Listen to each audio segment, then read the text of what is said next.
Hello guys, ഇന്ന് നമ്മള് പുതിയ ഒരു സെക്ഷൻ സ്റ്റാർട്ട് ചെയ്യാണ്. അതായത് PSCക്കും അതുപോലെ KSനും ഒരേപോലെ വരുന്ന കുറച്ച് ടോപ്പിക് ഉണ്ട്.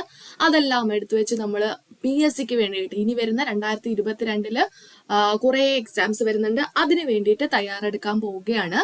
പക്ഷേ നമ്മൾ ഇതുവരെ PSC നിങ്ങൾ പഠിച്ച ഒരു രീതിക്കായിരിക്കത്തില്ല ഇവിടെ പഠിക്കുന്നത്. നമ്മൾ ഓരോ സെക്ഷൻസും എടുത്തിട്ട് വളരെ ഡീപ്പായിട്ട് അതിൽ നിന്ന് വരുന്ന മാക്സിമം ക്വസ്റ്റ്യൻസ് ഡിസ്കസ് ചെയ്തുകൊണ്ടായിരിക്കും പോകുന്നത്. ഓക്കെ, ജസ്റ്റ് നിങ്ങൾ ഇതുവരെ ആ ഒരു കാര്യം ഇപ്പം ഒരു അറൈവൽ ഓഫ് യൂറോപ്യൻസ് എന്ന് പറയുമ്പം അതുമായിട്ട് ബന്ധപ്പെട്ട കുറച്ച് ക്വസ്റ്റ്യൻസ് ആയിരിക്കും കാണാതെ പഠിച്ചുകൊണ്ട് പോകുന്നത്. പക്ഷെ ചെന്നിരിക്കുമ്പോൾ നിങ്ങൾക്ക് ചോദിക്കുന്ന ആൻസർ നിങ്ങൾ ഇതുവരെ കേട്ടിട്ടില്ലാത്തതും കണ്ടിട്ടില്ലാത്തതും ഒക്കെ ആയിട്ടുള്ള ക്വസ്റ്റ്യൻസ് ആയിരിക്കും. സോ അങ്ങനെ ഒരു ക്വസ്റ്റ്യൻ ചോദിച്ചാൽ നിങ്ങൾക്ക് ഇനി മുതൽ ആ ഒരു കൺഫ്യൂഷൻ അതുപോലെ തന്നെ ആ ഒരു ആൻസർ അറിയാതിരിക്കേണ്ട അവസ്ഥ വരത്തില്ല. കാരണം നമ്മള് ഇവിടെ യൂസ് ചെയ്ത് പഠിക്കുന്നത് നമ്മളെ KASന് പഠിക്കുന്ന ബുക്ക് വെച്ചിട്ടായിരിക്കും. സോ ഒരു ടോപ്പിക് എടുത്ത് പഠിക്കുമ്പോഴത്തേക്കും എന്താണ് അതുമായിട്ട് ബന്ധപ്പെട്ട ചോദിക്കാൻ ചാൻസ് ഉള്ള എല്ലാ ചോദ്യങ്ങളും നമ്മൾ അവിടെ ഡിസ്കസ് ചെയ്ത് കംപ്ലീറ്റ് ചെയ്തിട്ടുണ്ടാവും. ഓക്കെ, അപ്പൊ നമ്മളുടെ ആദ്യത്തെ ക്ലാസ്സിലേക്ക് വരുമ്പോൾ നമ്മൾ സ്റ്റാർട്ട് ചെയ്യുന്നത് ഹിസ്റ്ററി ഓഫ് കേരളയിൽ നിന്നാണ്. ഹിസ്റ്ററി ഓഫ് കേരള എന്ന് പറയുമ്പോഴത്തേക്ക് തന്നെ നമ്മളുടെ ഡിഗ്രി ലെവൽ പ്രിലിംസിന്റെയും മെയിൻസിന്റെ ഒക്കെ സിലബസ് നോക്കിയാൽ ആദ്യം തന്നെ കിടക്കുന്ന ഒരു ടോപ്പിക് എന്ന് പറയുന്നത് arrival of Europeans and their contributions. എന്താണ് യൂറോപ്യന്മാരുടെ വരവും സംഭാവനകളും എന്ന് പറയുന്ന ആ ഒരു സെക്ഷനാണ് കിടക്കുന്നത്.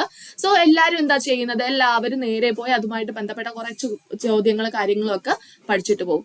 എന്നാൽ നമ്മൾ KS എസ്കോർട്ട് ഫോളോ ചെയ്ത് പഠിക്കുന്ന കുട്ടികൾ ഇനി അങ്ങനെയല്ല പഠിക്കുന്നത്. ഇപ്പൊ നമ്മൾ പഠിക്കാൻ പോകുന്നത് പോർച്ചുഗീസുകാരുടെ വരവും അവരുമായിട്ട് ബന്ധപ്പെട്ട കാര്യങ്ങളും ഒക്കെ ഉള്ള ക്വസ്റ്റ്യൻസ് ആണ്. നമുക്ക് അറൈവൽ ഓഫ് യൂറോപ്യൻസ് എന്നും പറഞ്ഞ് എല്ലാവരെയും ഒരുമിച്ച് പഠിച്ചു പോകേണ്ട കാര്യമില്ല. ഓരോരുത്തരുടെയും കാര്യം എടുത്തിട്ട് വളരെ ഡീറ്റെയിൽ ആയിട്ട് നമുക്ക് അതിന്റെ കാര്യം എന്താണെന്ന് പൂർണ്ണമായും മനസ്സിലാക്കി മുന്നോട്ട് പോകാം. ഓക്കെ, സോ ഈ ഒരു സെക്ഷൻ എന്ന് പറയുന്നത് അറൈവൽ ഓഫ് യൂറോപ്യൻസിനകത്ത് വരുന്ന ആദ്യത്തെ വരുന്ന ആളാണ് പോർച്ചുഗീസുകാർ. അപ്പൊ പോർച്ചുഗീസുകാരുമായിട്ട് ബന്ധപ്പെട്ട കുറച്ച് ചോദ്യങ്ങളായിരിക്കും ഇവിടെ നമ്മൾ ഈ ഒരു ക്ലാസ്സിൽ ഡിസ്കസ് ചെയ്യാൻ പോകുന്നത്. എന്തായാലും ഇതുമായിട്ട് ബന്ധപ്പെട്ട ചോദ്യങ്ങൾ മാത്രമേ എന്തായാലും പരീക്ഷയ്ക്കും ഉണ്ടാകത്തുള്ളൂ. ഓക്കെ, അപ്പം ഇത് കഴിഞ്ഞ ഇതിന്റെ അടുത്തൊരു പാർട്ട് വരുമ്പോഴത്തേക്കും നിങ്ങൾക്ക് ഇനിയിപ്പം എന്താണ് കാര്യങ്ങളെന്ന് കൂടുതലായിട്ട് ഡീപ്പായിട്ട് അറിയണമെങ്കിൽ അല്ലെങ്കിൽ കേസിന് പഠിക്കുന്നവരാണ് എങ്കിൽ നിങ്ങൾക്ക് അടുത്ത ഒരു പാർട്ട് എന്ന് പറയുന്നത് നമ്മൾ കേരള ഹിസ്റ്ററി പഠിക്കുന്ന ഏത് ബുക്ക് യൂസ് ചെയ്തുകൊണ്ടായിരുന്നു? പ്രൊഫസർ A ശ്രീധരമേനോന്റെ a survey of Kerala history എന്ന് പറയുന്ന ബുക്ക് യൂസ് ചെയ്തുകൊണ്ടായിരുന്നു. സോ ആ ബുക്കിലെ 15ാമത്തെ ചാപ്റ്റർ നോക്കുകയാണെങ്കിൽ ആ ചാപ്റ്ററിന്റെ പേര് എന്താണ്? ഈ ഒരു പോർച്ചുഗീസുകാരുടെ ആ ഒരു അറൈവലിനെ കുറിച്ചിട്ടുള്ള കാര്യങ്ങളും അവിടെ എന്തൊക്കെ സംഭവ വികാസങ്ങൾ ഉണ്ടായി, എന്താണ് കാര്യങ്ങൾ അവിടെയൊക്കെ നടന്ന കറക്റ്റ് ആ ഒരു ഓർഡറിൽ നമുക്കൊരു കഥ പോലെ ഉണ്ട്. സോ അതായിരിക്കും നമ്മൾ രണ്ടാമത്തെ സെക്ഷനിൽ പഠിക്കാനായിട്ട് പോകുന്നത്. ഓക്കെ, ഇപ്പം നിങ്ങൾ അതെല്ലാം അറിഞ്ഞ് ഇരിക്കുകയാണ്, നിങ്ങൾക്ക് ഇനി ക്വസ്റ്റ്യൻസ് മാത്രം മതിയെങ്കിൽ ജസ്റ്റ് ഈ ഒരു വീഡിയോ കണ്ടുപോവുക. ഇനി അതല്ല, നിങ്ങൾക്ക് ഇതിനെക്കുറിച്ച് ഡീറ്റെയിൽ ആയിട്ട് അറിയണം, എന്ത് ചോദ്യം വന്നാലും നിങ്ങൾക്ക് അത് അറ്റൻഡ് ചെയ്തേ പറ്റൂ എന്നാണ് ഉണ്ടെങ്കിൽ നിങ്ങൾ എന്ത് ചെയ്യുക, അടുത്ത പാർട്ട് കാണുക. അടുത്ത പാർട്ടിൽ നമ്മൾ അതും ആ ഒരു ചാപ്റ്റർ ആയിരിക്കും വായിക്കുന്നത്. ഓക്കെ, അപ്പോഴത്തേക്കും മലയാളം വെർഷൻ വായിക്കാം. അപ്പോഴത്തേക്കും നിങ്ങൾക്ക് ആ കാര്യങ്ങളൊക്കെ എന്താണ് കാര്യങ്ങൾ എന്നൊക്കെ മനസ്സിലാവും. അല്ലാത്തവർ കുറെ പേർക്ക് ഈ സിനോദ് ഓഫ് ഡാംബർ എന്നൊക്കെ പറയുമ്പോഴത്തേക്ക് ജസ്റ്റ് അതുമായിട്ട് ബന്ധപ്പെട്ട് എന്താണ് കാര്യം എന്ന് ആർക്കും ഒന്നും അറിയത്തില്ല. ജസ്റ്റ് 5-6 ക്വസ്റ്റ്യൻസ് അതുമായിട്ട് ബന്ധപ്പെട്ട് കാണാതെ പഠിച്ചുകൊണ്ട് പോകും. പക്ഷെ അങ്ങനെ പോകാൻ പറ്റത്തില്ല. ഇനി മുതൽ സ്റ്റേറ്റ്മെന്റ് രീതിയിലുള്ള ക്വസ്റ്റ്യൻസ് വരാം. കാരണം എന്താണ്, അതുമായിട്ട് ആ ഒരു രീതിയിലുള്ള ക്വസ്റ്റ്യൻസ് ഒക്കെ നമുക്ക് ആ കാര്യം മനസ്സിലാക്കിയിരുന്നാൽ മാത്രമേ നമുക്ക് സ്റ്റേറ്റ്മെന്റ്സ് ക്വസ്റ്റ്യൻസ് വന്നാലും അത് അറ്റൻഡ് ചെയ്യാനായിട്ട് സാധിക്കുള്ളൂ. ഓക്കെ, എങ്കിൽ നമുക്ക് ഇന്നത്തെ ക്ലാസ് സ്റ്റാർട്ട് ചെയ്യാം. ഓക്കെ, അപ്പം നമ്മുടെ ഫസ്റ്റ് ക്വസ്റ്റ്യൻ എന്താ പറഞ്ഞിരിക്കുന്നത്? Who among the following was the first European to come to India? നമുക്കറിയാം യൂറോപ്യന്മാരുടെ വരവും സംഭാവനകളും എന്ന് പറയുമ്പം ആദ്യം നമുക്ക് പഠിക്കാനുള്ളത് ആദ്യമായിട്ട് വരുന്ന യൂറോപ്യന്മാരായിരുന്നു? പോർച്ചുഗീസുകാരായിരുന്നു അല്ലെ? പോർച്ചുഗീസുകാരായിരുന്നു. രണ്ടാമത് വന്നത് ആരായിരുന്നു? ഡച്ചുകാര്. അതിനുശേഷം ബ്രിട്ടീഷുകാര്. അവസാനം ഉണ്ടായിരുന്നത് ആരാണ്? ഫ്രഞ്ചുകാരാണ്. ഓക്കെ, അത് പോഡാ ബീഫെ എന്ന് പറയുന്ന ഒരു കോഡ് വെച്ചിട്ടായിരിക്കും എല്ലാവരും പഠിച്ചു വെച്ചിരിക്കുന്നത്. അപ്പൊ നമുക്ക് അങ്ങോട്ടും ഇങ്ങോട്ടും തിരിഞ്ഞു പോകത്തില്ല. ഓക്കെ, സോ അങ്ങനെ ഇന്ത്യയിലെ കടൽ മാർഗം കച്ചവടത്തിനെത്തിയ ആദ്യ യൂറോപ്യന്മാർ ആരാണ്? നമ്മുടെ ആൻസർ എന്താണ്? പോർച്ചുഗീസ് ആണ് അല്ലെ? പോർച്ചുഗീസ് ആണ് നമ്മുടെ ആൻസർ. ഓക്കെ, രണ്ടാമത്തെ ചോദ്യം നോക്കൂ. Who among the following discovered the Cape route from Europe to India? യൂറോപ്പിൽ നിന്നും ഇന്ത്യയിലേക്കുള്ള ആ ഒരു കേപ്പ് റൂട്ട് കണ്ടെത്തിയത് ആരാണ്? അപ്പൊ നിങ്ങൾ വിചാരിക്കും എന്താണ് കേപ്പ് ഓഫ് ഗുഡ് ഹോപ്പ് ഒക്കെ ആദ്യമേ വന്നത് ബർത്തലോമിയോ ഡയസ് ആണ്, അതുകൊണ്ട് അദ്ദേഹമാണ് എന്ന് വിചാരിക്കും. കാരണം അപ്പം നമ്മുടെ ആൻസർ അവിടെ തെറ്റിപ്പോവും. ബർത്തലോമിയോ ഡയസ് അല്ല, പകരം എന്ത് വരും? കറക്റ്റ് ഇന്ത്യയിലേക്ക് എത്തിയ ആദ്യ യൂറോപ്യൻ എന്ന് പറയുന്ന ആരാണ്? വാസ്കോഡ ഗാമയാണ് അല്ലെ. അപ്പൊ വാസ്കോഡ ഗാമയാണ് നമ്മുടെ ആൻസർ. ആദ്യമായിട്ട് ഒരു കേപ്പ് റൂട്ട് കടൽ മാർഗം ഇന്ത്യയിലെത്തിയ ആദ്യ യൂറോപ്യൻ ആരാണെന്ന് ചോദിച്ചാൽ അതിന് ഉത്തരം ഏതാണ്? വാസ്കോഡ ഗാമയാണ്. എന്നാണ് വാസ്കോഡ ഗാമ വന്നത്? 1498 അതുമായിട്ട് ബന്ധപ്പെട്ട കുറെ ചോദ്യങ്ങൾ നമുക്ക് പഠിക്കാനുണ്ട്. അത് ഈ ഒരു സെക്ഷന്റെ ലാസ്റ്റിൽ നമ്മൾക്ക് പഠിക്കാം. സോ നെക്സ്റ്റ് ക്വസ്റ്റ്യൻ ഇതാണ്. Which of the following Portuguese governor in India who introduce the policy of imperialism? Imperialism എന്ന് പറയുന്ന പോളിസി ഉണ്ടാക്കിയ പോർച്ചുഗീസ് ഗവർണർ ആരാണ്? എന്താണ് പോളിസി ഓഫ് ഇംപീരിയലിസം എന്ന് പറയുന്നത്? എന്താ? സാമ്രാജ്യത്വ നയം. അതിനാണ് ഇംപീരിയലിസം, പോളിസി ഓഫ് ഇംപീരിയലിസം എന്ന് പറയുന്നത്. അത് സാമ്രാജ്യത്വ നയം ഉണ്ടാക്കിയ ആദ്യത്തെ പോർച്ചുഗീസ് ഗവർണർ ആരാണ്? അൽബൂക്കർക്കാണ് അല്ലേ. അൽബൂക്കർക്കുമായിട്ട് പറയുമ്പോഴത്തേക്കും കുറച്ചു കാര്യങ്ങൾ അൽബൂക്കർക്കുമായിട്ട് ബന്ധപ്പെട്ട ചോദ്യങ്ങൾ ഓർത്തിരിക്കുക. ഇന്ത്യയിലെ രണ്ടാമത്തെ പോർച്ചുഗീസ് വൈസ്രോയി ആണ് ആര്? അൽബൂക്കർക്ക് കേട്ടോ. ഇന്ത്യയിലെ രണ്ടാമത്തെ പോർച്ചുഗീസ് വൈസ്രോയി ആരാണെന്ന് ചോദിച്ചാൽ ഉത്തരം അൽബൂക്കർക്കാണ്. അതുപോലെ തന്നെ ഇന്ത്യയിലെ പോർച്ചുഗീസ് സാമ്രാജ്യത്തിന്റെ സ്ഥാപകനായി അറിയപ്പെടുന്നത് അതും അൽബൂക്കർക്കാണ്. ഇന്ത്യയിലെ പോർച്ചുഗീസ് സാമ്രാജ്യത്തിന്റെ സ്ഥാപകനായിട്ട് അറിയപ്പെടുന്ന ആരാണ്? അൽബൂക്കർക്കാണ്. ഇനി ഇന്ത്യയിലെ പോർച്ചുഗീസ് കോളനി വൽക്കരണത്തിന് നേതൃത്വം നൽകിയ വൈസ്രോയി ആരാണെന്ന് ചോദിച്ചാൽ അതിന് ഉത്തരം അൽബൂക്കർക്കാണ്. ഇന്ത്യയില് പോർച്ചുഗീസ് കോളനി വൽക്കരണത്തിന് നേതൃത്വം നൽകിയത് നേതൃത്വം നൽകിയ വൈസ്രോയി അൽബൂക്കർക്കാണ്. അപ്പൊ ഞാൻ പറയുന്ന അഡീഷണൽ ആയിട്ടുള്ള പോയിന്റ്സ് ഒക്കെ നിങ്ങൾ ജസ്റ്റ് ഒന്ന് നോട്ട് ചെയ്ത് വെച്ചിരിക്കുക കേട്ടോ. എല്ലാം കൂടെ ഇതിനകത്ത് ടൈപ്പ് ചെയ്യേണ്ടെന്ന് കരുതി ബാക്കി കുറെ ക്വസ്റ്റ്യൻസ് ഞാൻ അല്ലാതെ പറയുന്നുണ്ട്, അതൊക്കെ ജസ്റ്റ് ഒന്ന് നോട്ട് ചെയ്ത് വെച്ചിരിക്കുക. ഓക്കെ, അടുത്ത ചോദ്യം ഇതായിരുന്നു. പോർച്ചുഗീസുകാരും ഇന്ത്യക്കാരും തമ്മിലുള്ള വിവാഹത്തെ, അതിനെയാണ് മിശ്ര കോളനി വ്യവസ്ഥ എന്ന് പറയുന്നത്, അത് പ്രോത്സാഹിപ്പിച്ച പോർച്ചുഗീസ് വൈസ്രോയി ആരാണെന്ന് ചോദിച്ചാൽ അതിന്റെ ഉത്തരവും അൽബൂക്കർക്കാണ്. അതുപോലെ തന്നെ പോർച്ചുഗീസ് ആസ്ഥാനം കൊച്ചിയിൽ നിന്നും ഗോവയിലേക്ക് മാറ്റിയ വൈസ്രോയും ആരാണ്? അൽബൂക്കർക്കാണ്. അപ്പൊ മനസ്സിലായല്ലോ, സാമ്രാജ്യത്വ നയം കൊണ്ടുവന്നത് ആരാണ്? അൽബൂക്കർക്കാണ്. അൽബൂക്കർക്കിനെ കുറിച്ച് അഡീഷണൽ ആയിട്ടുള്ള ക്വസ്റ്റ്യൻസ് നമ്മൾ ഡിസ്കസ് ചെയ്തു. നെക്സ്റ്റ് ക്വസ്റ്റ്യൻ ഇതാണ്. Which of the following Portuguese governor in India who captured Goa from the ruler of Bijapur? Okay, Bijapur ഭരിച്ചിരുന്ന ആ ഒരു റൂളറിൽ നിന്നും, ഭരണാധികാരിയിൽ നിന്നും ഗോവ പിടിച്ചെടുത്ത പോർച്ചുഗീസ് ഗവർണർ ആരാണ്? Which of the following Portuguese governor in India who captured Goa? Goa പിടിച്ചെടുക്കുന്നു from the ruler of Bijapur. Bijapur റൂളറിൽ നിന്നും ഗോവ പിടിച്ചെടുത്ത ആ ഒരു പോർച്ചുഗീസ് ഗവർണർ ആരാണ്? അൽബൂക്കർക്കാണ് കേട്ടോ. ഗോവ പിടിച്ചെടുത്ത ആരാണ്? അൽബൂക്കർക്കാണ്. ഓക്കെ, നെക്സ്റ്റ് ക്വസ്റ്റ്യൻ ഇതാണ്. When did the Vasco da Gama came to India second time? ആദ്യമായിട്ട് വാസ്കോഡ ഗാമ ഇന്ത്യയിൽ എത്തിയ വർഷം ഏതായിരുന്നു? 1498 ആയിരുന്നു. മെയ് 20 ഡേറ്റ് ഓർത്ത് വെച്ചിരിക്കുക. 1498 മെയ് 20 ആദ്യമായി വാസ്കോഡ ഗാമ എവിടെ എത്തുന്നത്? ഇന്ത്യയിൽ എത്തുന്നത്. ഓക്കെ, അതിനുശേഷം തിരിച്ചു പോകുന്നു. തൊട്ടടുത്ത വർഷം തന്നെ 1499 തിരിച്ചു പോകുന്നു. എവിടേക്കാ തിരിച്ചു പോയത്? വന്ന സ്ഥലത്തേക്ക് തന്നെയാണ്, ലിസ്ബണിലേക്കാണ് തിരിച്ചു പോയത്. ഓക്കെ, അതിനുശേഷം അദ്ദേഹം രണ്ടാമത് വന്നത് എപ്പോഴാണ് എന്ന് ചോദിക്കാം. വർഷങ്ങൾ ഓർത്തിരിക്കാം. 3 വട്ടം വന്നിട്ടുണ്ട്. ആ 3 വർഷങ്ങൾ ഓർത്തിരിക്കണം കേട്ടോ. അപ്പം 1502 രണ്ടാമതായിട്ട് വരുന്നത്.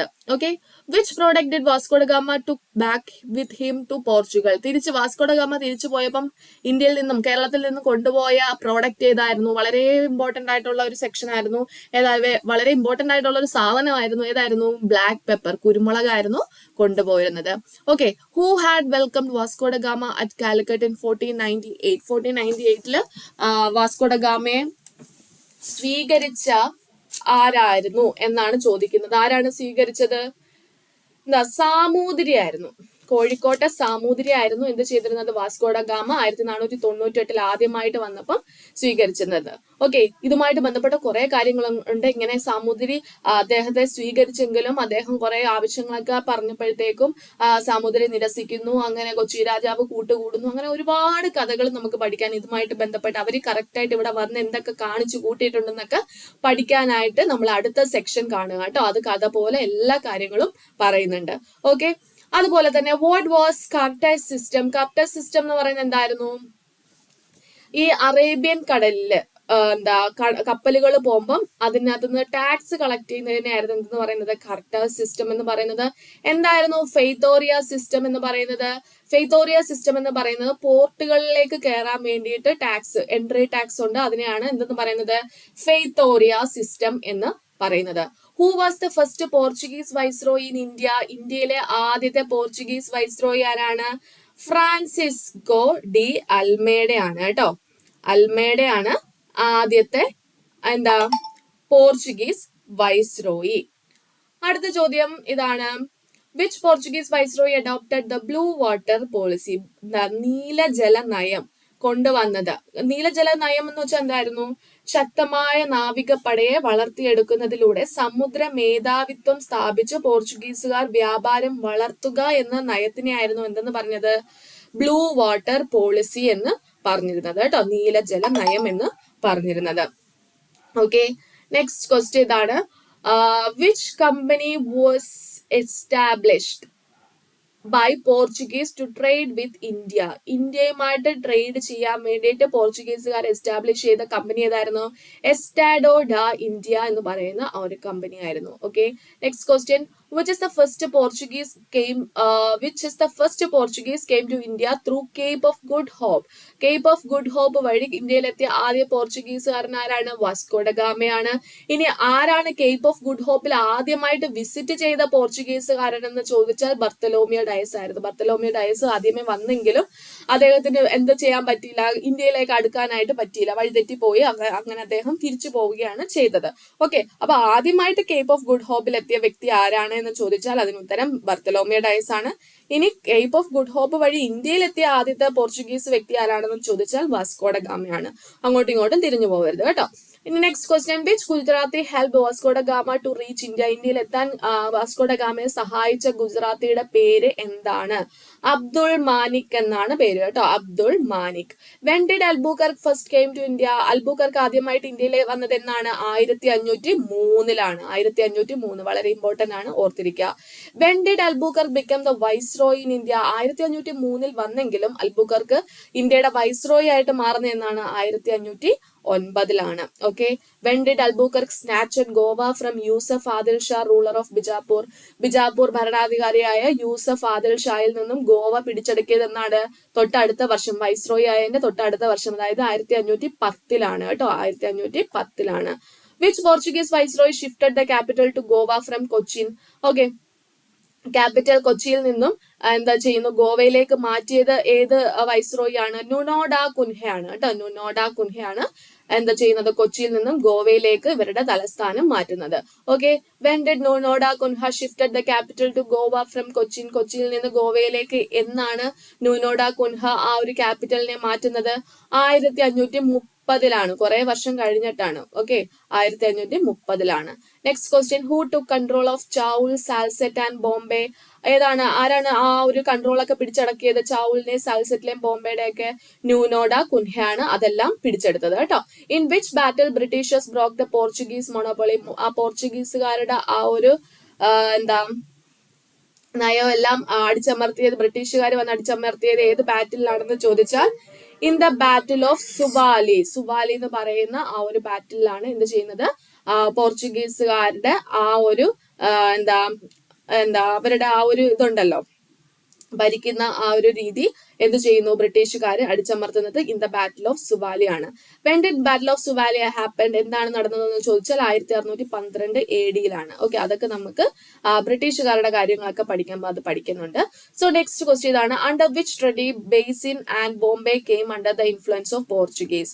ബേസിനും ബോംബെയും ഒക്കെ പോർച്ചുഗീസുകാരുടെ ഇൻഫ്ലുവൻസിലായ ആ ഒരു സംഭവം ഏതാണ്? ആ ഒരു പ്രശ്നം, ട്രെറ്റി ഏതാണ്? ട്രെറ്റി ഓഫ് ബേസിൻ എന്നാണ് അതറിയപ്പെടുന്നത് കേട്ടോ. Treaty of basin.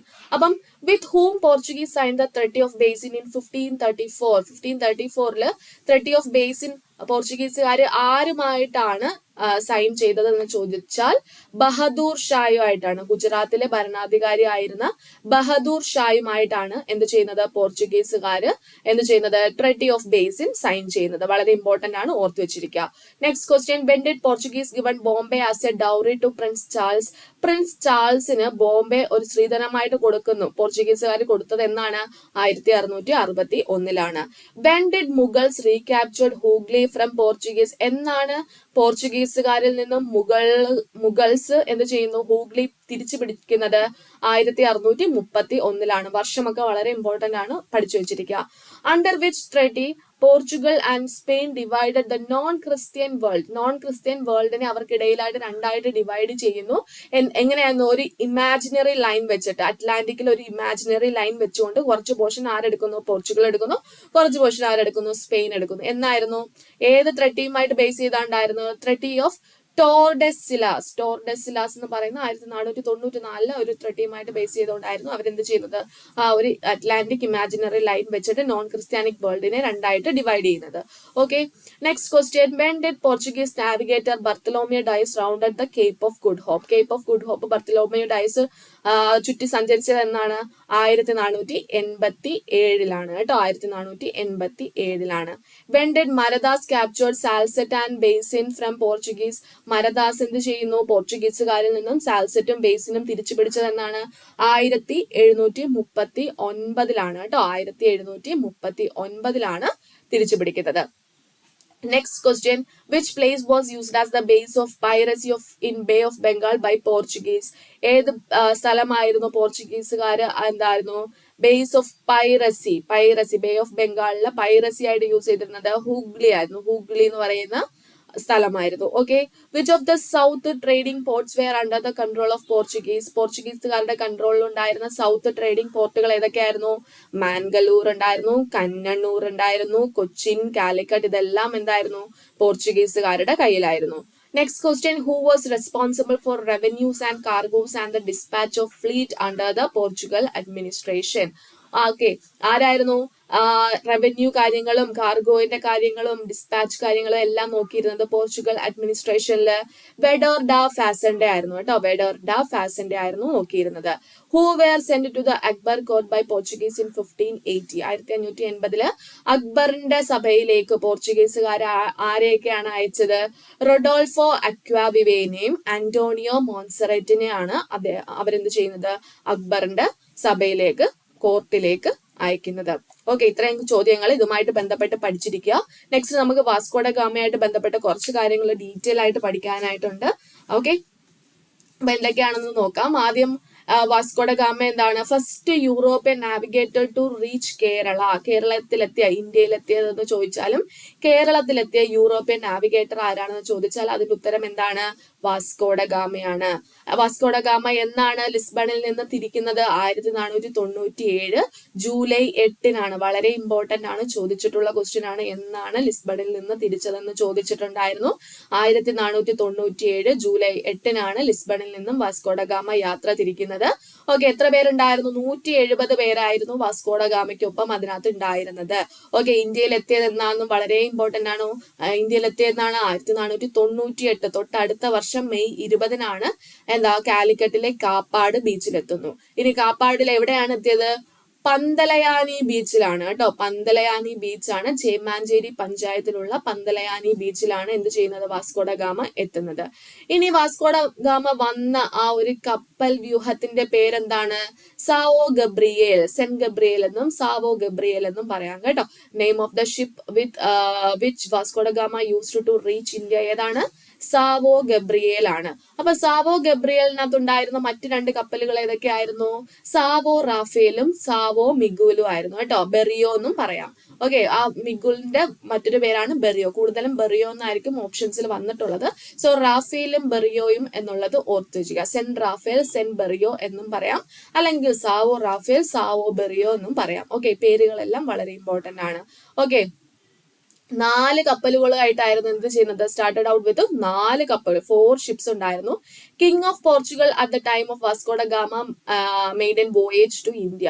അപ്പൊ മറ്റൊരു രീതിയിൽ ചോദിച്ചിട്ടുള്ളത് ഏത് പോർച്ചുഗൽ രാജാവിന്റെ തീരുമാനപ്രകാരമാണ് വാസ്കോ ഡ ഗാമ പോർച്ചുഗലിൽ നിന്നും ഇന്ത്യയിൽ എത്തിയതെന്ന് ചോദിച്ചിട്ടുണ്ടായിരുന്നു. മാനുവൽ കോട്ടയൊക്കെ നിർമ്മിച്ചില്ലേ ഇവിടെ. ഓക്കെ, അതൊക്കെ നമ്മൾ പഠിക്കും, അടുത്ത സെക്ഷനിലൊക്കെ പഠിക്കും. ഓക്കെ, ഡോം മാനുവൽ ഫസ്റ്റിന്റെ നിർദ്ദേശപ്രകാരമാണ് വാസ്കോ ഡ ഗാമ എന്ത് ചെയ്യുന്നത്, ഇന്ത്യയിലേക്ക് എത്തുന്നത്. ഓക്കെ, ഇനി Zamorin at the time of Vasco da Gama arrival, നമ്മൾ പറഞ്ഞു വാസ്കോ ഡ ഗാമയെ അവിടെ നിന്നും സ്വീകരിച്ചത് ആരായിരുന്നു, ഒരു സാമൂതിരിയായിരുന്നു അല്ലെ. സാമൂതിരിയുടെ പേരെന്താണ്, കോഴിക്കോട്ടെ അന്നത്തെ സാമൂതിരിയുടെ പേരെന്ന് പറയുന്നത് മാനവിക്രമൻ രാജ എന്നായിരുന്നു ആ ഒരു സാമൂതിരിയുടെ പേര്. Okay, next question, the naval headquarters of Samarin at the time of arrival of Vasco da Gama. Vasco da Gama എത്തുന്ന സമയത്ത് ആ ഒരു സാമൂതിരിയുടെ നേവൽ ഹെഡ്ക്വാർട്ടേഴ്സ് എവിടെയായിരുന്നു, പൊന്നാനിയിലായിരുന്നു കേട്ടോ, പൊന്നാനിയിലായിരുന്നു. ഇനി എന്തൊക്കെ ഗിഫ്റ്റുകളാണ് സാമൂതിരിക്ക് വാസ്കോ ഡ ഗാമ കൊടുത്തത്, 4 cloaks of scarlet cloth, 6 hats, 4 branches of corals, a box with 7 brass vessels, a chest of sugar, 2 barrels of oil and a cask of honey. ഇത് ജസ്റ്റ് ഒന്ന് വായിച്ചിരുന്നാൽ മാത്രം മതി. Okay, അതുപോലെ തന്നെ തിരിച്ചെന്ന് പോകുന്നു, തൊട്ടടുത്ത വർഷം 1498 ഓഗസ്റ്റ് 29 എന്ത് ചെയ്യുന്നു, തിരിച്ചു പോകുന്നു. ഇതിന്റെ ഇടയ്ക്ക് ഒരുപാട് സംഭവങ്ങളൊക്കെ നടന്നിട്ടുണ്ട് കേട്ടോ. അതൊക്കെ നിങ്ങൾക്ക് അടുത്ത ആ ഒരു വീഡിയോ കാണുമ്പോൾ കാര്യങ്ങളൊക്കെ അറിയുമ്പോൾ മനസ്സിലാവും. അപ്പൊ ഒരുപാട് പ്രശ്നങ്ങളും ഈ സാമൂതിരി ഒരുപാട് ഒഴിവാക്കുന്നു, കുറെ പേര് കൂട്ടം കൂടുന്നു, അവിടെ ഭയങ്കര പ്രശ്നങ്ങളൊക്കെ ഉണ്ടായിട്ടുണ്ട്. അതൊക്കെ നമുക്ക് അടുത്ത ആ ഒരു മലയാളം വെർഷൻ വായിക്കുമ്പോൾ മനസ്സിലാവും. ഓക്കെ, ഇനി the year in which Vasco da Gama return to Lisbon ഏതാണെന്ന് ചോദിച്ചാൽ ലിസ്ബണിലേക്ക് തിരിച്ചു പോയത് 1499 ഓക്കെ, 498 ഇയാള് തിരിച്ചു പോയി, കാലിക്കറ്റിൽ നിന്ന് തിരിച്ചു പോയെന്ന് പറയുന്നു. എങ്ങോട്ട് പോയെന്നൊക്കെ നമുക്ക് അടുത്ത സെക്ഷനിൽ നിങ്ങൾക്ക് മനസ്സിലാവും. Okay, during the voyage back to Lisbon in 1499 Vasco da Gama lost 116 പേര്, 170 പേരുണ്ടായിരുന്നതിനകത്ത് 116 പേര് എന്ത് ചെയ്യുന്നു, മരണപ്പെടുന്നത് എന്ത് കാരണമായിരുന്നു, സ്കർവി എന്ന് പറയുന്ന ഒരു രോഗം, രക്തപിത്തം എന്നൊക്കെ പറയുന്ന വൈറ്റമിൻ സിയുടെ ഡെഫിഷ്യൻസി കാരണം ഉണ്ടാകുന്ന ഒരു രോഗമായിരുന്നു സ്കർവി. അങ്ങനെ ആ തിരിച്ചു പോകുന്ന വഴിക്ക് ഒത്തിരി പേർക്ക് 116 പേര് മരിക്കുകയാണ് ചെയ്യുന്നത് കേട്ടോ. അപ്പം ഏത് രോഗമായിരുന്നു ചോദിച്ചിട്ടുണ്ടായിരുന്നു, അത് സ്കർവി വന്നിട്ടാണ് മരിക്കുന്നത് കേട്ടോ. രക്തപിത്തം അല്ലെങ്കിൽ വൈറ്റമിൻ സിയുടെ ഡെഫിഷ്യൻസി മൂലം അവരെല്ലാവരും മരണപ്പെടുന്നു. Okay, first European forces to reach India via sea route for trading. ട്രേഡിംഗിൽ ആദ്യമായിട്ട് വന്നത് ആരാണ്, പോർച്ചുഗീസുകാരാണ്. First Portuguese seafarer to set sail to India under king John second in 1487 but failed to reach his destination. എത്താൻ തെറ്റിപ്പോയ ആ ഒരു രീതി ആരായിരുന്നു, ബർത്തലോമിയോ ഡി ഡയസ് ആയിരുന്നു കേട്ടോ. അപ്പൊ sailed around the Cape of Good Hope in ആഫ്രിക്കയിലെ കേപ്പ് ഓഫ് ഗുഡ് ഹോപ്പിന് ചുറ്റി സഞ്ചരിച്ചു. എന്നിട്ട് എന്ത് ചെയ്യുന്നു, തിരിച്ചിങ്ങ് വരുന്നു. എങ്ങോട്ട് പോകണമെന്നൊന്നും അറിയാൻ പറ്റുന്നില്ലായിരുന്നു. ഓക്കെ, നെക്സ്റ്റ് ക്വസ്റ്റ്യൻ എന്താണ്, the Portuguese king who was known as the fortunate നല്ല മഹത്വമുള്ള ആള്, പോർച്ചുഗീസ് രാജാവ് എന്നൊക്കെ അറിയപ്പെട്ടിരുന്ന ആരായിരുന്നു, മാനുവൽ ഒന്നാമനായിരുന്നു. The first European to build a fort in ഇന്ത്യയിൽ ആദ്യമായിട്ട് ഒരു കോട്ട നിർമ്മിച്ചത് പോർച്ചുഗീസുകാരാണ്. ആ കോട്ടയുടെ പേരുകൾ ഇമ്പോർട്ടന്റ് ആണ്, ശ്രദ്ധിച്ചിരിക്കുക. ഫോർട്ട് മാനുവൽ എന്നാണ് മെയിൻ ആയിട്ടുള്ള പേര്. അതുപോലെ തന്നെ ഫോർട്ട് ഇമ്മാനുവൽ എന്നും പള്ളിപ്പുറം കോട്ട, അയക്കോട്ട, വൈപ്പിൻ കോട്ട എന്നൊക്കെ ഓക്കെ ഇത് അറിയപ്പെടുന്നുണ്ട്. ഓക്കെ, കൊച്ചി കോട്ടയെന്നും വൈപ്പിൻ കോട്ടയെന്നും ആയക്കോട്ട, അഴീക്കോട്ട എന്നൊക്കെ ഇത് അറിയപ്പെടുന്നുണ്ട്. ആരാണ് ഉണ്ടാക്കിയത്, ഈ ഒരു കോട്ട ഉണ്ടാക്കിയത് ആരാണ്, വാസ്കോ ഡ ഗാമയല്ല, അൽബുക്കർക്കാണ് ഈ ഒരു കോട്ട നിർമ്മിക്കുന്നത്. മാനുവൽ ഒന്നാമന്റെ പേര് വെച്ചിട്ടാണ് അതങ്ങനെ പേര് കൊടുക്കുന്നത്. ഓക്കെ, ഈ കോട്ട തന്നെയാണ് ഏഷ്യയിലെ തന്നെ ആദ്യത്തെ പോർച്ചുഗീസ് കോട്ട എന്ന് അറിയപ്പെടുന്നത്. ഓൾഡസ്റ്റ് ഇപ്പൊ ഉള്ളതിൽ ഏറ്റവും പഴയ യൂറോപ്യൻ സ്ട്രക്ചർ എന്ന് പറയുന്നത് ഏതാണ്, ഈ ഒരു മാനുവൽ കോട്ടയാണ്. Okay, first Portuguese viceroy to visit India visit ചെയ്ത ആദ്യത്തെ പോർച്ചുഗീസ് വൈസ്രോയി ആരാണെന്ന് ചോദിച്ചാൽ അൽമേഡയാണ് കേട്ടോ. അൽമേഡയാണ് ആദ്യത്തെ പോർച്ചുഗീസ് വൈസ്രോയി, ഇന്ത്യയിൽ എത്തുന്നത്. ഓക്കെ, സെക്കൻഡ് പോർച്ചുഗീസ് വൈസ്രോയി ആണ് അൽബുക്കർക്ക്. അത് അങ്ങോട്ടും ഇങ്ങോട്ടും മാറിപ്പോവരുത്. Vasco da Gama bridge spans over which river in Lisbon. Vasco da Gama bridge എന്ന് പറയുന്ന ഒരു ബ്രിഡ്ജ് എവിടെയുണ്ട്? ലിസ്ബണിലുണ്ട്. ഏത് നദിക്ക് കുറുകെയാണ് ആ ഒരു ബ്രിഡ്ജ് എന്ന് ചോദിച്ചാൽ താഗൂസ് റിവറിന് കുറുകെയാണ് വാസ്കോ ഡ ഗാമ ബ്രിഡ്ജ് സ്ഥിതി ചെയ്യുന്നത് കേട്ടോ. വാസ്കോ ഡ ഗാമ ബ്രിഡ്ജ് എവിടെയാണുള്ളത്? ലിസ്ബണിലാണുള്ളത്. താഗൂസ് റിവറിന് കുറുകെയാണ്. ഓക്കെ, ഇനി ഒരു സ്ഥലത്തിന്, ഇന്ത്യയിലെ ഒരു സ്ഥലത്തിന് എന്ത് ചെയ്യുന്നുണ്ട്? വാസ്കോ ഡ ഗാമ എന്ന പേര് കൊടുത്തിട്ടുണ്ട്. ഏത് സ്ഥലത്തിനാണ്? ഗോവയിലാണ് കേട്ടോ. ഗോവയിലാണ് വാസ്കോ ഡ ഗാമ സിറ്റി കൊടുത്തിരിക്കുന്നത്. ഓക്കെ, അതുപോലെ തന്നെ also known as Sambhaji Nagar, അതിനെന്തെന്നും അറിയപ്പെടുന്നുണ്ട്? സംഭാജി നഗർ എന്നും അറിയപ്പെടുന്നുണ്ട്. Okay, next an important sea port of the western coast of India is located in Vasco city. Name the sea port. ഒരു ഇമ്പോർട്ടന്റ് ആയിട്ടുള്ള, ഇന്ത്യയിലെ ഏറ്റവും ഇമ്പോർട്ടന്റ് ആയിട്ടുള്ള ഒരു സീ കോസ്റ്റ് എവിടെ ലൊക്കേറ്റ് ചെയ്യുന്നുണ്ട്? ഈ ഒരു വാസ്കോ സിറ്റിയിലുണ്ട്. എന്താണ് ആ സിറ്റിയുടെ ആ പോർട്ടിന്റെ പേര്? മൊർമുഗോ പോർട്ട് എന്നാണ് കേട്ടോ. മൊർമുഗോ പോർട്ട്, മർമുഗ അല്ലെങ്കിൽ മർമുഗോ പോർട്ട് എന്നാണ് അതിന്റെ പേര്. വാസ്കോ ഡ ഗാമ പില്ലർ എവിടെയാണ് സ്ഥിതി ചെയ്യുന്നത്? കെനിയയിലെ മാളിന്തിയിലാണ് എന്ത് ചെയ്യുന്നത്? വാസ്കോ ഡ ഗാമ പില്ലർ സ്ഥിതി ചെയ്യുന്നത്, സ്തംഭം. ഏജ് ഓഫ് എക്സ്പ്ലറേഷൻ എന്ന് പറയുന്നത് 15th മുതൽ 18th സെഞ്ചുറി കാലഘട്ടമായിരുന്നു. ഇനി സ്കർവി ഉണ്ടായത് ഏത് രോഗം മൂലമാണ്? വൈറ്റമിൻ സിയുടെ ഡെഫിഷ്യൻസി മൂലമാണ് സ്കർവി ഉണ്ടായത്. ഓക്കെ, മുമ്പ് ചോദിച്ചിരിക്കുന്ന ക്വസ്റ്റ്യൻസ് ആയിരുന്നു ഇവിടെ കൊടുത്തിരിക്കുന്നത്. വാസ്കോ ഡ ഗാമ കോഴിക്കോട്ട് ആദ്യമായിട്ട് എത്തിച്ചേർന്ന വർഷം ഏതാണ്? 1498 ആണ്. അതുപോലെ തന്നെ the career and the legend of Vasco da Gama എന്ന ബുക്ക് എഴുതിയത് ആരാണെന്ന് ചോദിച്ചിട്ടുണ്ടായിരുന്നു. ആരാണ്? സഞ്ജയ് സുബ്രഹ്മണ്യമാണ് കേട്ടോ. Sanjay സുബ്രഹ്മണ്യമാണ്. Next question, the travelogue of Vasco da Gama was the content of Os Luciasis, who wrote the great literary work. അത്തരത്തിലുള്ള ആ ഒരു വർക്ക് എഴുതിയത് ആരാണ് എന്ന് ചോദിച്ചാൽ കാമോയിൻസ് ആണ്. കാമോയിൻസ്. ഓക്കെ, കാമൻസ്. ഓക്കെ, അപ്പൊ ഇത്രയും ചോദ്യങ്ങളാണ് പോർച്ചുഗീസുകാരുടെ വരവുമായിട്ട് ബന്ധപ്പെട്ട കാര്യങ്ങൾ പഠിക്കാനുള്ളത്.